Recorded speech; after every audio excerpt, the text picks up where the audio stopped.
Selamat pagi Bapak Rosen dan teman-teman. Kami dari kelompok 1 akan menjelaskan materi mengenai pengertian, tujuan, dan fungsi manajemen risiko. Sebelum melanjutkan ke pembahasan, saya akan memperkenalkan anggota kelompok kami, yaitu saya sendiri Irwan Bani, ada Desi Lake dan Yuliana Lakapu. Yang pertama, pengertian risiko dan manajemen risiko.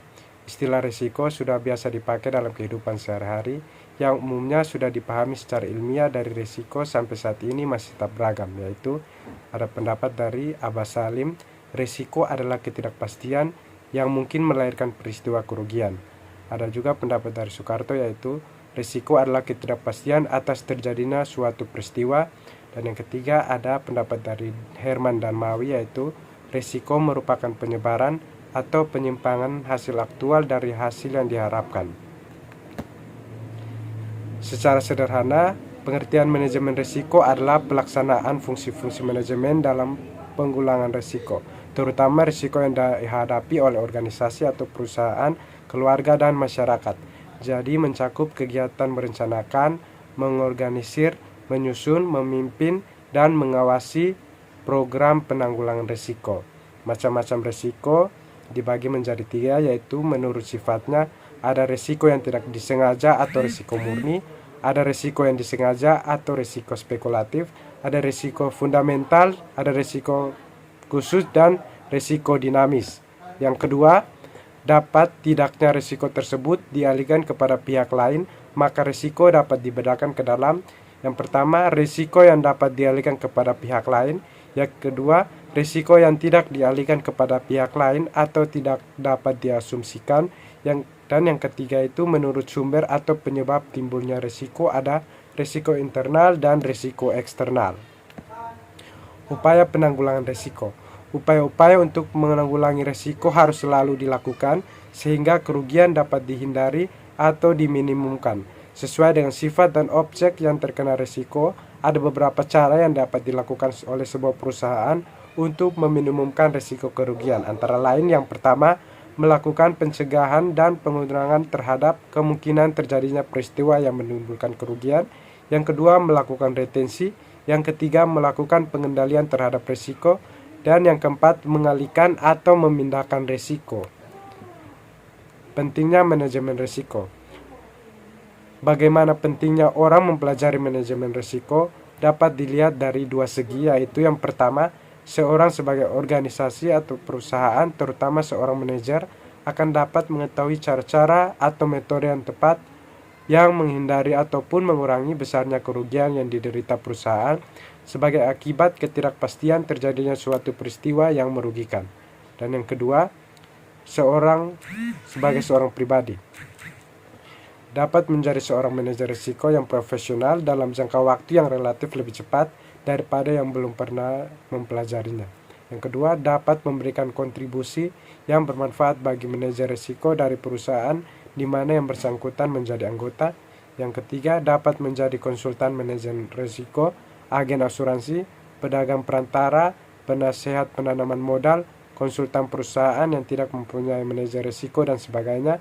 Yang keempat, dapat menjadi manajer risiko yang profesional dari perusahaan asuransi sehingga akan lebih meningkatkan kesejahteraan masyarakat melalui program asuransi yang disusun dengan tepat. Dan yang kelima, dapat lebih berhati-hati dalam mengatur kehidupan pribadinya sehari-hari. Baik, yang berikut fungsi manajemen risiko.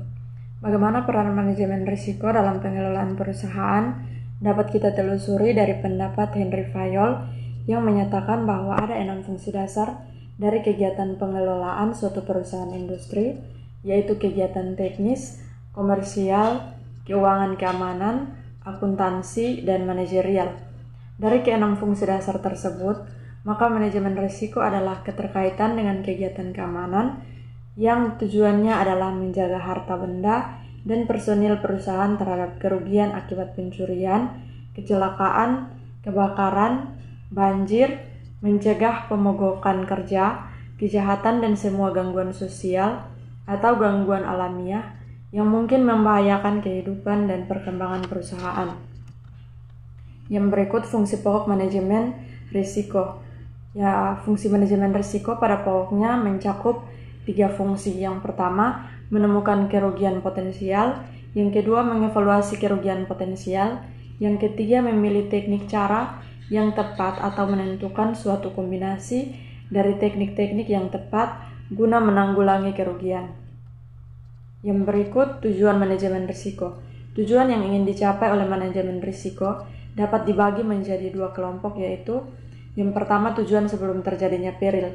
Nah, dalam tujuan sebelum terjadinya peril itu ada 3 tujuan yang ingin dicapai, yaitu menyangkut hal-hal sebelum terjadinya peril ada macam-macam. Yang pertama itu ada hal-hal yang bersifat ekonomis, yang kedua hal-hal yang bersifat non-ekonomis, dan yang ketiga tindakan penanggulangan risiko dilakukan untuk memenuhi kewajiban yang berasal dari pihak ketiga atau pihak luar perusahaan. Yang kedua, tujuan setelah terjadinya peril. Tujuan yang dicapai menyangkut hal tersebut terjadinya peril dapat berupa yang pertama, menyelamatkan operasi perusahaan. Yang kedua, mencari upaya-upaya agar operasi perusahaan tetap berlanjut sesudah perusahaan terkena peril. Yang ketiga, mengupayakan agar pendapatan perusahaan tetap mengalir meskipun tidak sepenuhnya, paling tidak cukup untuk menutupi biaya variabelnya. Dan yang keempat, mengusahakan tetap berlanjutnya pertumbuhan usaha bagi perusahaan yang sedang melakukan pengembangan usaha. Yang kelima, berupaya tetap dapat melakukan tanggung jawab sosial dari perusahaan.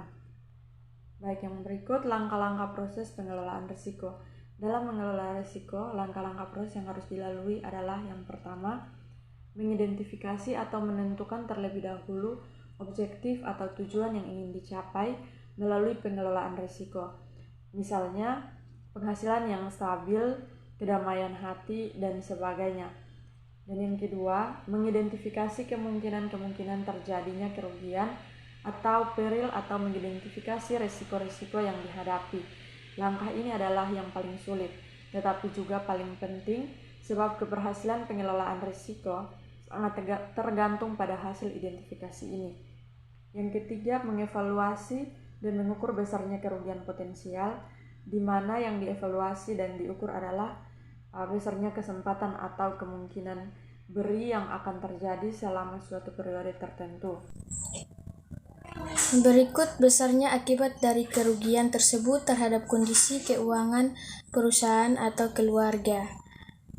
Kemampuan meramalkan besarnya kerugian yang jelas akan timbul. Yang keempat, mencari cara atau kombinasi cara-cara yang paling baik, paling tepat, dan paling ekonomis untuk menyelesaikan masalah-masalah yang timbul akibat terjadinya suatu peril. Yang kelima, mengkoordinir dan mengimplementasikan atau melaksanakan keputusan-keputusan yang telah diambil untuk menanggulangi risiko. Yang keenam, mengadministrasi, memonitor, dan mengevaluasi semua langkah-langkah atau strategi yang telah diambil dalam menanggulangi risiko. Materi selanjutnya yaitu kedudukan dari manajer risiko. Di Indonesia pada saat ini dapat dikatakan memang belum ada perusahaan yang mempunyai manajer atau bagian yang khusus menangani pengelolaan risiko secara keseluruhan yang dihadapi oleh perusahaan. Yang ada umumnya baru seorang manajer asuransi yang fungsinya hanya mengurus masalah-masalah yang berhubungan dengan perusahaan asuransi, di mana perusahaan menjalin hubungan pertanggungan yang meliputi antara lain mengurus penutupan kontrak-kontrak asuransi, mengurus ganti rugi bila terjadi peril, dan sebagainya. Kedudukan manajer ini umumnya hanya setingkat kepala seksi atau manajer tingkat bawah. Di negara-negara maju, terutama di Amerika Serikat, kurang lebih 80% perusahaan-perusahaan besar telah memiliki manajer risiko dengan berbagai nama jabatan seperti manajer risiko, manajer asuransi, direktur manajemen risiko. Kedudukan mereka umumnya setingkat dengan manajer tingkat menengah. Tugas mereka antara lain mengidentifikasi dan mengukur kerugian dari ekspos, menyelesaikan klaim asuransi, merencanakan dan mengelola jaminan tenaga kerja, ikut serta mengendalikan kerugian dan keselamatan kerja, dan lain-lain. Kerjasama dengan departemen lain. Seorang manajer risiko tidak bekerja dalam isolasi, Artinya dalam melaksanakan kegiatan yang berkaitan dengan penanggulangan risiko, ia tidak bekerja sendiri, sebab tugasnya adalah mengidentifikasi dan merumuskan kebijaksanaan dalam penanggulangan risiko. Sedang implementasi atau pelaksanaan dari kebijaksanaan tersebut sebagian besar diserahkan kepada departemen atau bagian-bagian masing-masing yang bersangkutan. Misalnya implementasi penanggulangan risiko di bidang produksi diserahkan kepada manajer produksi, di bidang keuangan pada manajer keuangan, di bidang personalia pada manajer personalia, dan seterusnya. Jadi, dalam pelaksanaan penanggulangan risiko manajer risiko perlu bekerja sama secara harmonis dengan departemen atau bagian lain yang bersangkutan. Perlunya kerjasama tersebut dapat dianalisis melalui kegiatan-kegiatan dari departemen atau bagian yang berkaitan dengan penanggulangan risiko, yaitu yang pertama bagian akuntansi, yang kedua bagian keuangan, yang ketiga bagian marketing, yang keempat bagian produksi, yang kelima bagian engineering, yang keenam bagian personalia.